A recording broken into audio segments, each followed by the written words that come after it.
अस्सलाम वालेकुम friends, welcome back to my YouTube channel daily tips with Asma. Nasir Ali नाम का शुमार लड़कों के नामों में होता है। नासिर अली एक इस्लामी नाम है। नासिर अली नाम की इब्तदाई तारीख अरबी ज़ुबान से निकलती है। नासिर अली नाम के लड़कों के लिए खुशकिस्मत नंबर 1 माना जाता है। नासिर अली नाम के लड़के बहुत सख्त मिजाज के होते हैं।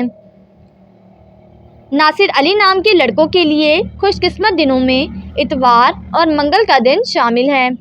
नासिर अली नाम का मतलब है मददगार, बुलंद रुतबे वाला।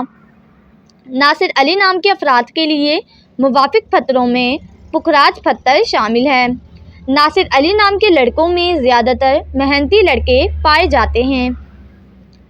नासिर अली नाम के अफराद के लिए मुवाफिक रंगों में सुर्ख, जंगनुमा और हल्का सब्ज रंग शामिल है। खुशकिस्मती वाली धातों में हिंसों के हिसाब से तांबा शामिल है। फ्रेंड्स, अगर आप अपने नाम का मतलब जानना चाहते हैं तो कमेंट बॉक्स में अपना नाम लिखें। इंशाल्लाह हम आपके नाम की वीडियो ज़रूर बनाएंगे। Thanks for watching. अल्लाह हाफिज़।